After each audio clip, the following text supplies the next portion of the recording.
فأعوذ بالله السميع العليم من الشيطان الرجيم من همزه ونفخه ونفثه بسم الله الرحمن الرحيم وأنكحوا الأيام منكم والصالحين من عبادكم وإمائكم إن يكونوا فقراء يغنهم الله من فضله والله واسع عليم وليستعفف الذين لا يجدون نكاحا حتى يغنيهم الله من فضله والذين يبتغون الكتاب مما ملكت أيمانكم فكاتبوهم إن علمتم فيهم خيرا وآتوهم من مال الله الذي آتاكم ولا تكرهوا فتياتكم على البغاء إن أردنا تحصنا لتبتغوا عرض الحياة الدنيا ومن يكرههن فإن الله من بعد إكراههن غفور رحيم ولقد أنزلنا إليكم آيات مبينات ومثلا من الذين خلوا من قبلكم وموعظة للمتقين سبحانك لا علم لنا إلا ما علمتنا إنك أنت العليم الحكيم رب اشرح لي صدري ويسر لي أمري واحلل عقدة من لساني يفقه قولي واحلل عقدة من لساني يفقه قولي. پیارے بھائیوں اور عزیز بہنوں، السلام علیکم ورحمۃ اللہ وبرکاتہ۔ سورہ نور کی ابتدا ہی سے آپ لوگ دیکھ رہے ہیں کہ اس سورت کے اندر پاک بازی اور فواحش سے حفاظت کے جو اصول بیان کیے جا رہے ہیں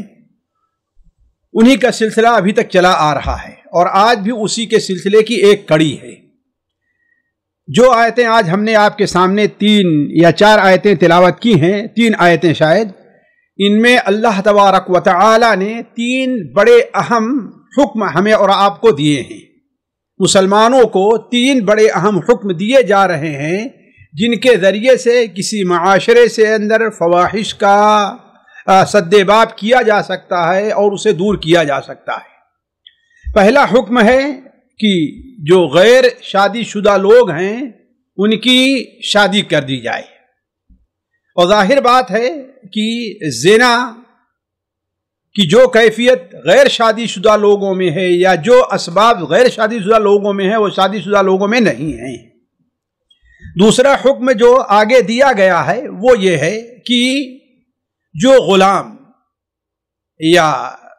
لوڈیاں وہ اپنی شرافت کی زندگی بسر کرنا چاہتی ہے، اپنی عزت کی حفاظت کرنا چاہتی ہیں، اور وہ اس کے لیے آزادی کے طالب ہیں اور آپ سے آزادی کا مطالبہ کرتی ہیں کچھ لے دے کر کے، تو آپ کو ان کی یہ بات نہ صرف مان لینی چاہیے بلکہ اس سلسلے میں ان کی مدد بھی کرنی چاہیے۔ مالی اعتبار سے ہے، حالات کے اعتبار سے ہے، انہیں فرصت دینے کے کسی بھی اعتبار سے ان کی مدد کرنی چاہیے۔ اور تیسرا حکم جو زمانے جاہلیت میں، اور وہی جاہلیت آج بھی پائی جا رہی ہے، کہ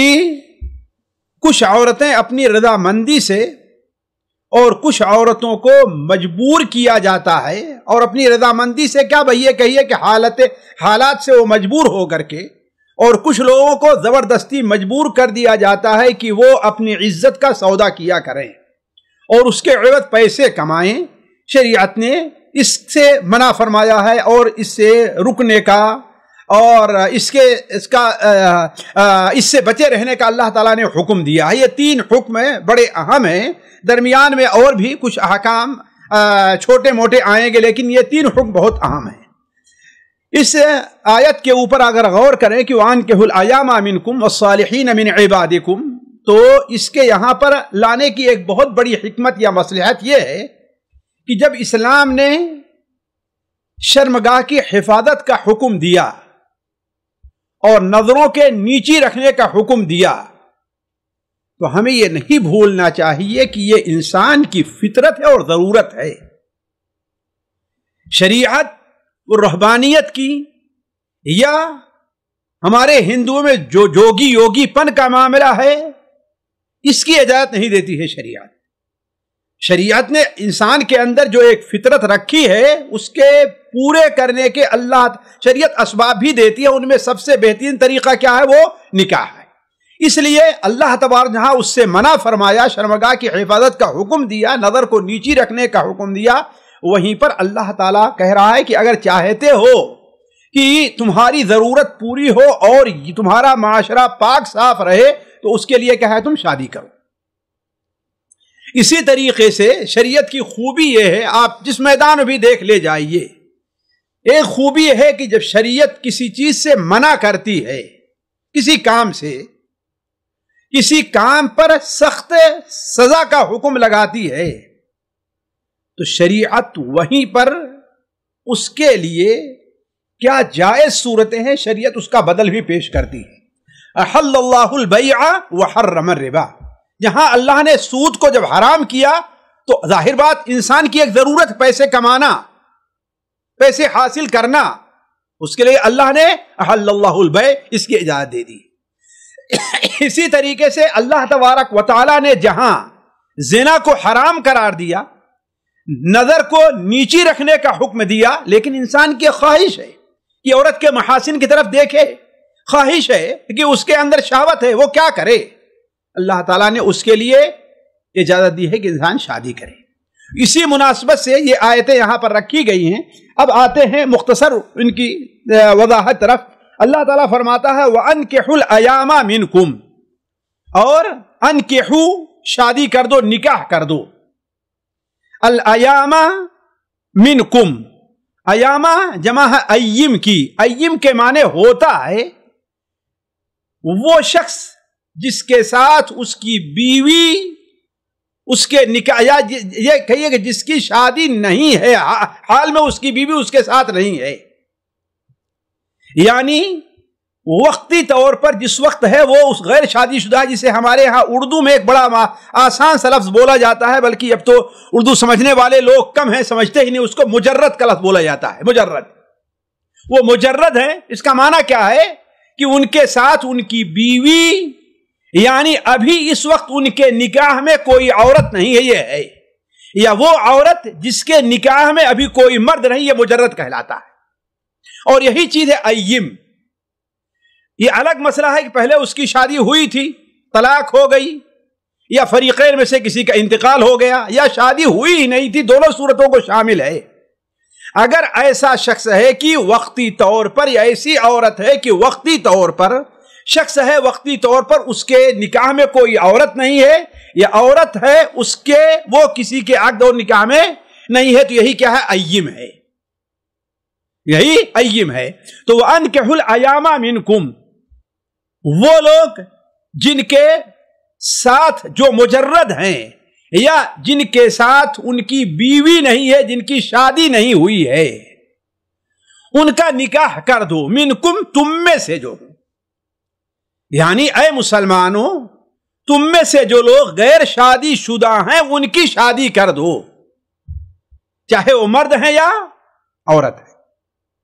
اب سوال یہاں پر یہ ہوتا ہے کہ عورت ہے، اس کی شادی کرنے کا حکم تو ہے کہ اس کا ولی ہونا ضروری، بغیر ولی اس کی شادی نہیں ہو سکتی،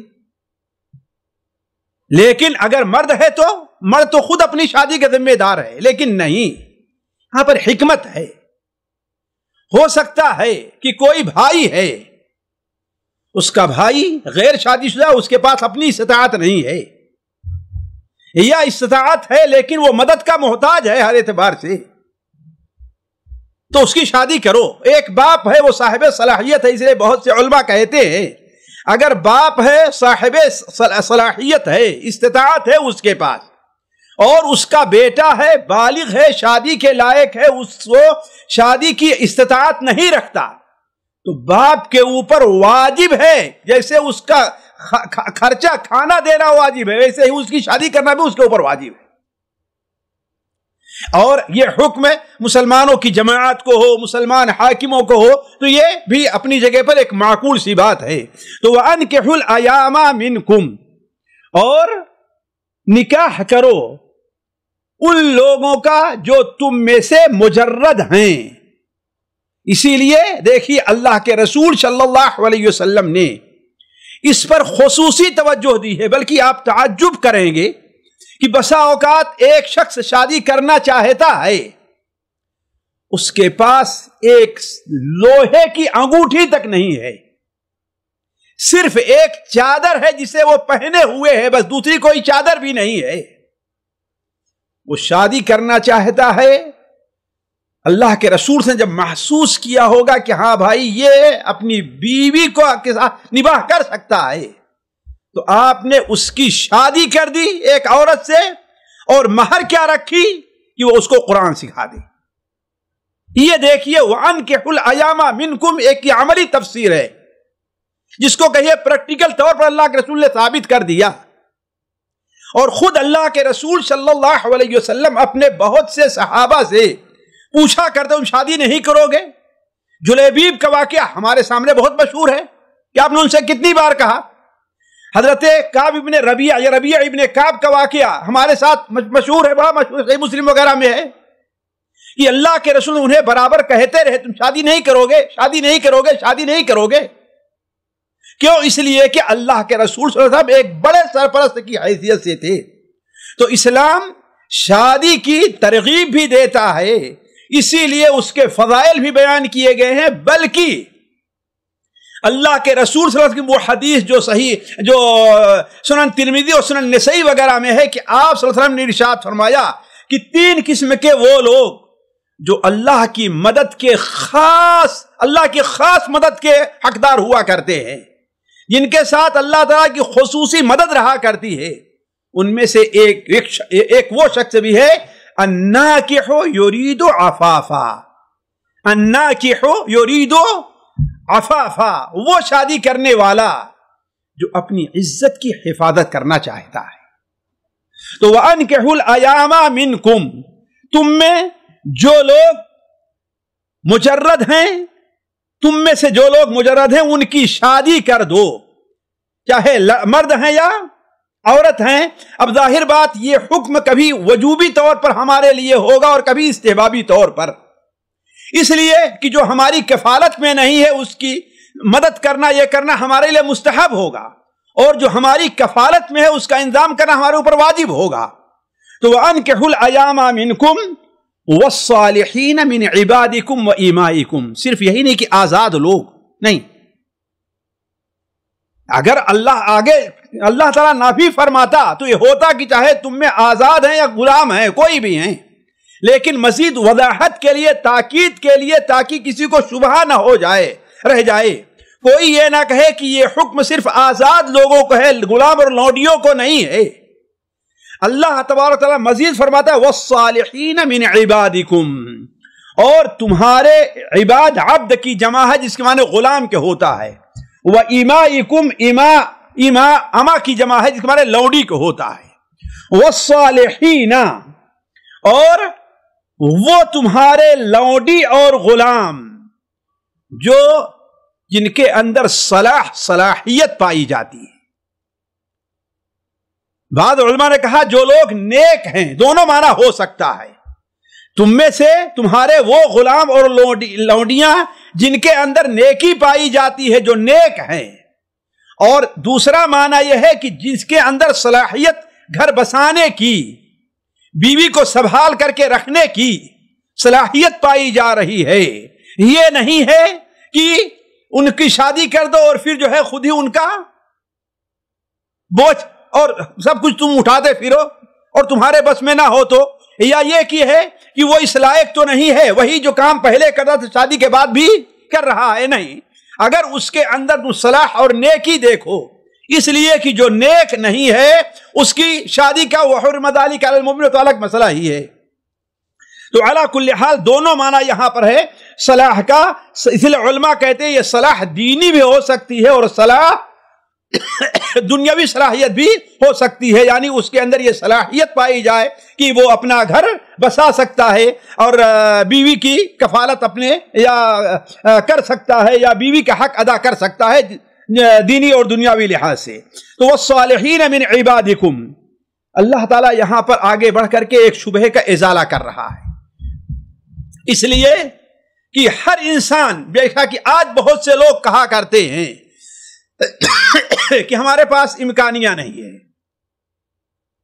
یا یہ کوئی کہہ سکتا ہے کہ آزاد تو آزاد ہیں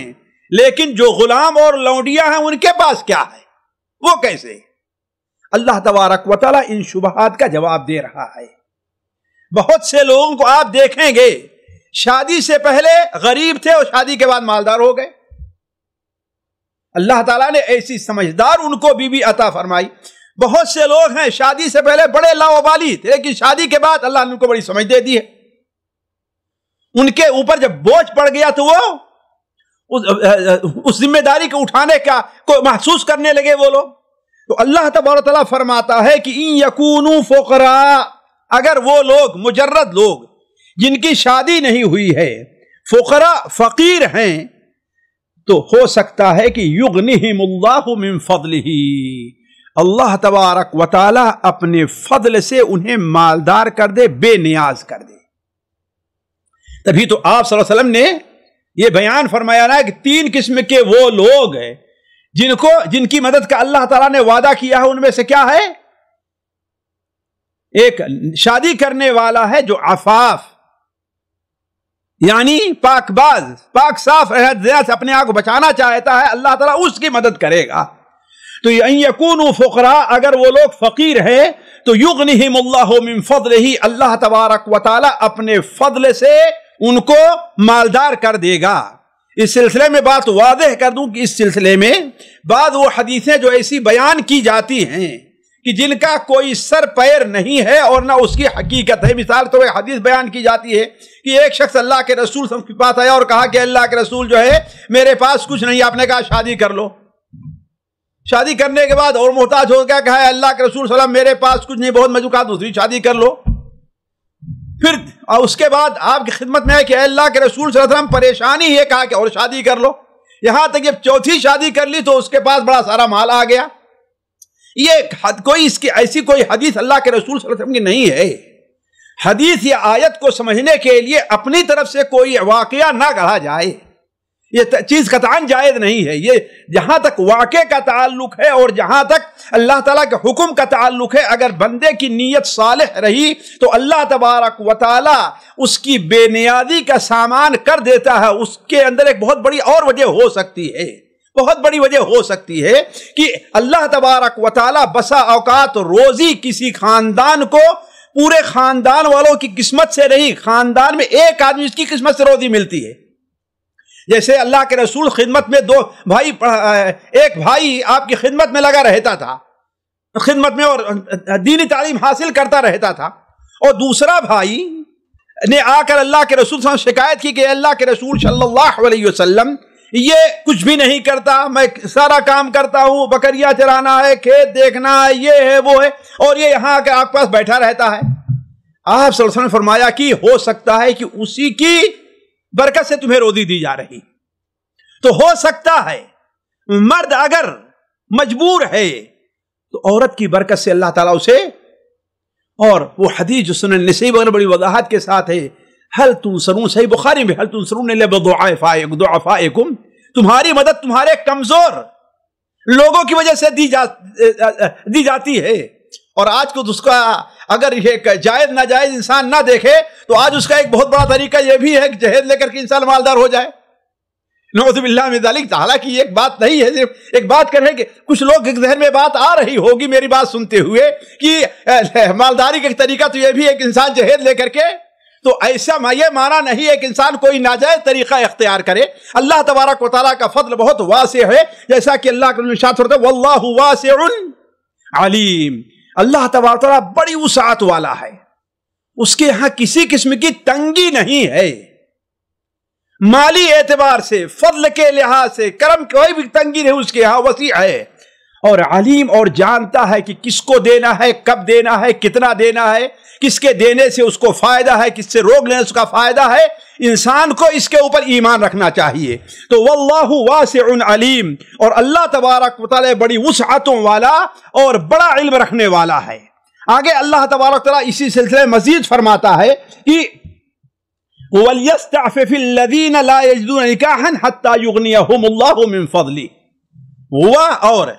لام یہ لام امر ہے جس کے معنی ہم اپنی زبان کا چاہیے، وَلْيَسْتَعْفِفِ الَّذِينَ، اور چاہیے کہ عفت اختیار کریں، بتکلف، کوشش کر کے، یہ معنی پہ استعفاف میں پایا جا رہا ہے۔ اور چاہیے کہ عفت اور پاک بازی اختیار کریں، یا پاک بازی اختیار کرنے کا خصوصی خیال رکھیں۔ کون؟ الذین، وہ لوگ، لا یجدون نکاحا، جو نہیں پاتے ہیں نکاح کو، یعنی نکاح کے سامان کو، نکاح کی وسعت کو، یعنی جن کے پاس نکاح کی وسعت نہیں ہے، اس لیے کہ بسا اوقات ایک آدمی فقیر رہا کرتا ہے لیکن وہ صاحب عزم اور ہمت ہوتا ہے، محنت کش ہوا کرتا ہے، وہ صرف اللہ نے اسے اگر ہمت دی ہے، اللہ نے اسے کوئی ہنر دیا ہے، اللہ نے اس کو کہ اندر جو ہے وہ بڑے جذبات دیے ہوئے ہیں، تو وہ اس لیے شادی کرنا نہ چھوڑے کہ میرے پاس کچھ نہیں، وہ شادی کر لے اور کوشش کرے۔ یا اسے اگر کوئی ایسی عورت مل رہی کہ اس کے پاس مال ہے، یا اس کے پاس کوئی ہنر ہے،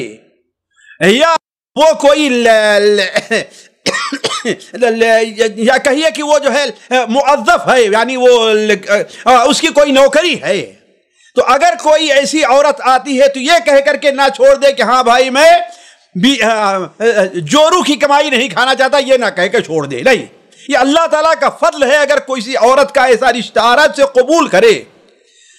وہ اس میں حتی یغنیہم من فضلہ کے اندر داخل ہے۔ لیکن بعض لوگ ہوتے ہیں وہ ہمت کے بڑے پست ہوتے ہیں،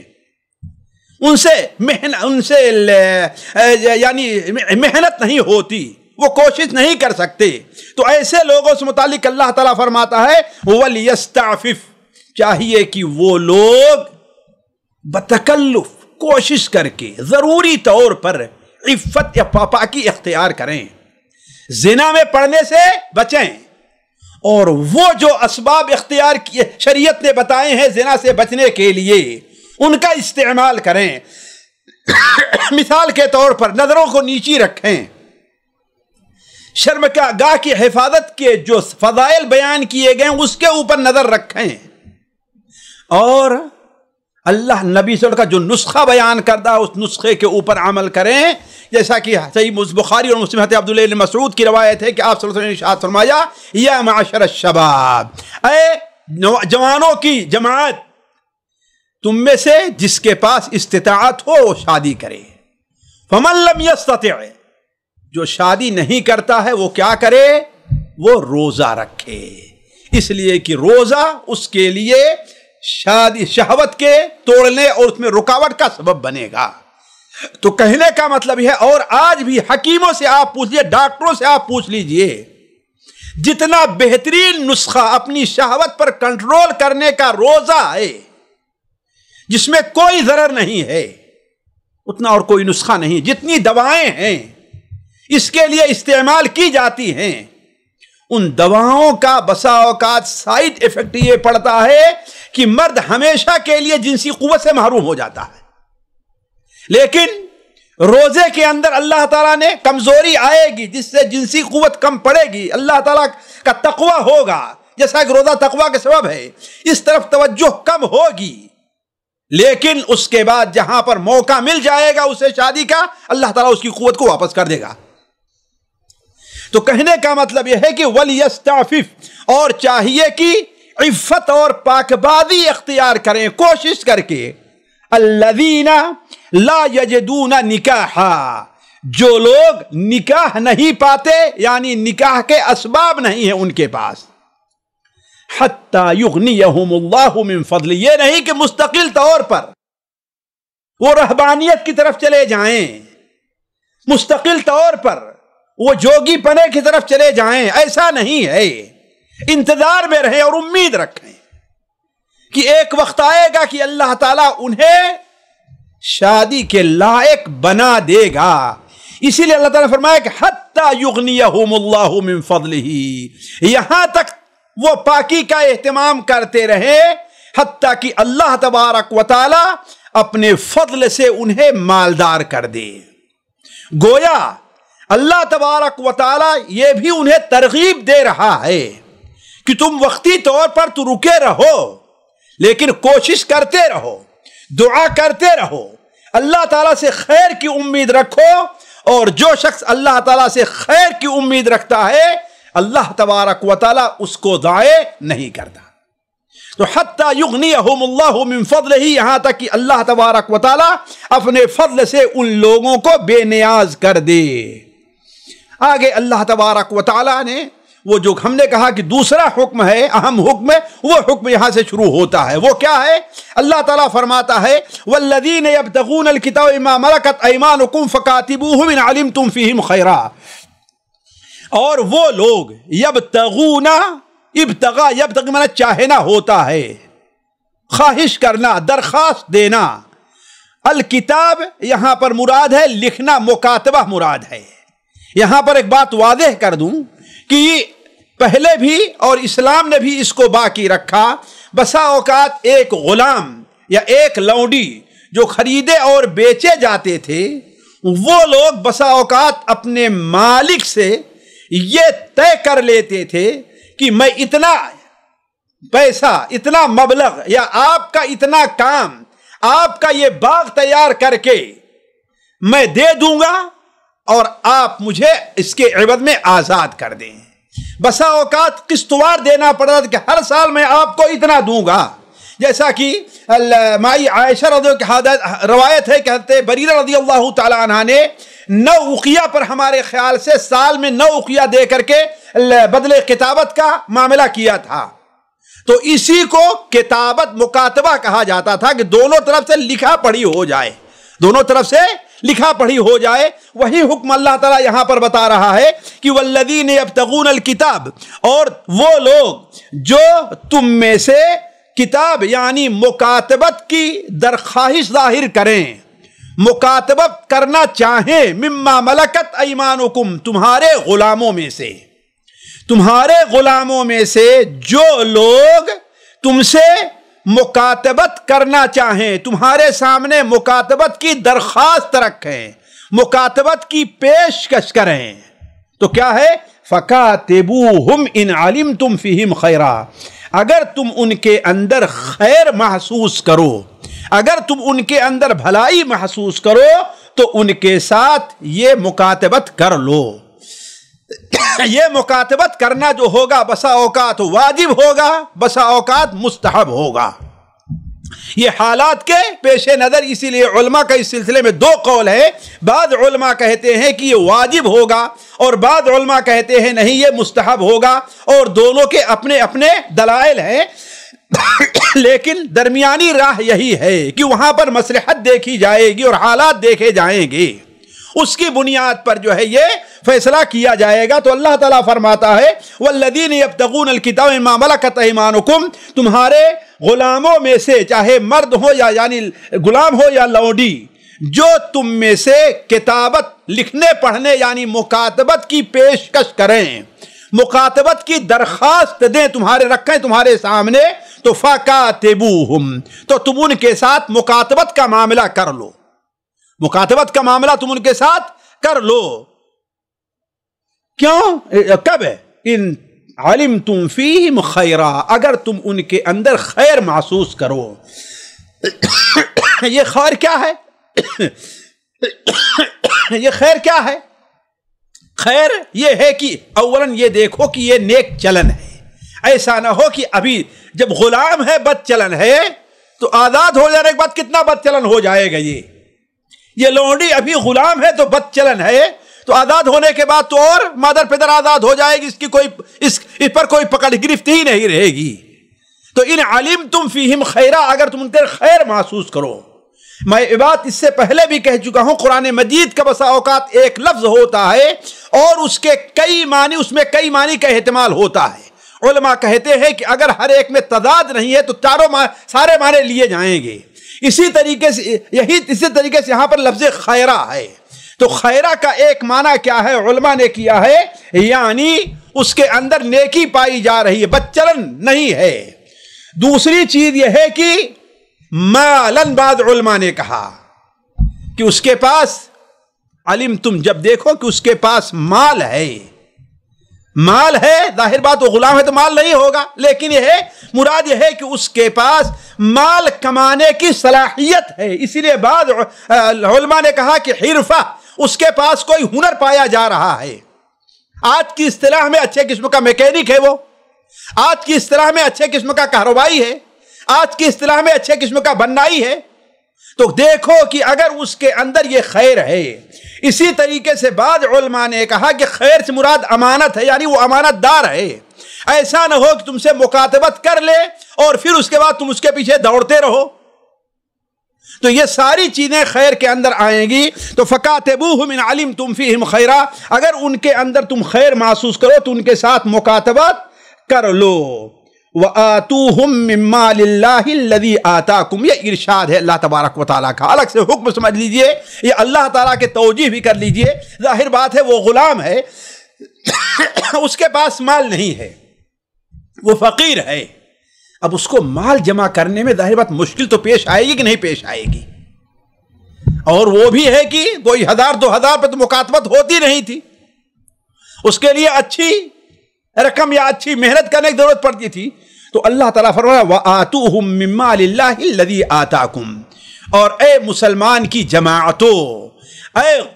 غلاموں کے مالکوں، اللہ نے جو مال تم کو دیا ہے اس میں سے اس کو بھی دے دو۔ حتیٰ کہ آپ جانتے ہیں سورہ توبہ کے اندر جو زکوٰۃ کے مصارف بیان کیے گئے ہیں ان میں سے ایک کیا ہے؟ غلام آزاد کرنا بھی ہے، وفی الرقاب، اس میں بھی آزاد، والغارمین، دونوں کے اندر یہ داخل ہوتا ہے۔ تو زکوٰۃ کے ذریعے یا جو جس سے مکاتبت کیا ہے کچھ معاف کر کے، جس سے مکاتبت کیا ہے کچھ کم کر کے، تو آتوہم من مال اللہ الذی آتاکم، یہیں سے معلوم ہوا ساتھیو کہ ہمارے پاس جو مال ہے یہ ہمارا اپنا نہیں ہے۔ ہمارے جیب میں جو مال موجود ہے، ہماری تجوری میں، ہمارے اکاؤنٹ میں جو موجود ہے، اس کو سمجھنے کی کوشش کریں کہ یہ ہمارا مال نہیں ہے، کس کا ہے؟ اللہ تعالیٰ کا ہے۔ اللہ نے ہمیں اس کے اوپر نگراں بنایا ہے، اسی لیے ہم نہ مال کمانے میں آزاد ہیں اور نہ مال کو خرچ کرنے میں آزاد ہیں۔ کمانے میں ہم شریعت کے محتاج ہیں اور خرچ کرنے میں بھی ہم شریعت کے محتاج ہیں۔ بسا اوقات میرے پاس مال ہوگا، ہم اس سے زمین خریدنا چاہتے ہیں لیکن ہمارے لیے جائز نہیں ہوگا۔ کیوں؟ اس لیے کہ ہمارے پڑوس کے اندر ایک شخص ہے جو بھوکے مر رہا ہے، اس کی مدد کر ہمارے اوپر واجب ہے۔ تو کہنے کا مطلب یہ ہے کہ اللہ من مال اللہ، اللہ کا مال، آپ کا مال یہ نہیں ہے۔ تو آتوہم من مال اللہ الذی آتاکم، آگے اللہ تعالیٰ حکم فرما رہا ہے وَلَا تُكْرِهُ فَتَيَاتِكُمْ عَلَى الْبِغَاءِ إِنْ أَرَدْنَ تَحَصُّنًا، وَلَا تُكْرِهُ، اور نہ مجبور کرو، نہ مجبور کرو، فتیاتکم، فتیات فتات کی جمع ہے، فتیات یعنی لونڈی، اور نہ مجبور کرو فتیاتکم اپنی لونڈیوں کو، علی البغاء زنا پر، طوائف بن جانے پر، فاحش کام کرنے پر، نہ انہیں مجبور کرو۔ ان اردنا تحصنا، اگر وہ پاک بازی چاہتی ہیں، ان اردنا تحصنا یہ بطور شرط کے نہیں ہے، یا یہ شرط واقعی ہے۔ علماء کہتے ہیں اس کے پیچھے ایک واقعہ ہے، جیسا کہ صحیح مسلم وغیرہ میں جابر بن عبداللہ کی روایت ہے کہ عبداللہ ابن ابی ابن سلول جو رئیس المنافقین تھا، اس کی 2 لونڈیاں تھیں جن سے وہ کیا کرواتا تھا؟ یہ کام زنا کروا کر کے اس کے عوض پیسے حاصل کرتا تھا، جیسا کہ آج بھی بہت سے بے غیرت لوگ یہ دھندا چلاتے ہیں، مرد عورت دونوں چلاتے ہیں۔ تو اور یہ عام رواج زمانے جاہلیت کے اندر تھا کہ لوگ اسے ایک ذریعہ بنا لیے تھے اپنی کمائی کا، اپنی کمائی کا ذریعہ بنا لیے تھے۔ تو شریعت نے اس کے اوپر پابندی لگائی، اس لیے کہ اس سے معاشرے میں اور زنا پھیلے گا۔ تو اللہ تعالیٰ نے فرمایا کہ ان اردنا تحصنا، اگر وہ پاکی کا ارادہ رکھتی ہے تو انہیں گناہ پر مجبور نہ کرو۔ کیوں؟ لِتَبْتَغُوا عَرْضَ الْحَيَاةِ الدُّنْيَا، تاکہ تم اس کے عوض میں دنیا کا کچھ مال، دنیا کا کچھ فائدہ حاصل کر لو۔ دنیا کا فائدہ کیا ہوتا تھا؟ کبھی مال ہوتا تھا، کبھی انہیں زنا پر لگا کر کے وہ حاملہ ہو تو اس سے جو اولاد ہوتی تھی تاکہ اسے کیا بنا لیا جائے؟ غلام بنا لیا جائے۔ دونوں چیزیں ہوا کرتی تھی۔ تو لِتَبْتَغُوا عَرْضَ الْحَيَاةِ الدُّنْيَا،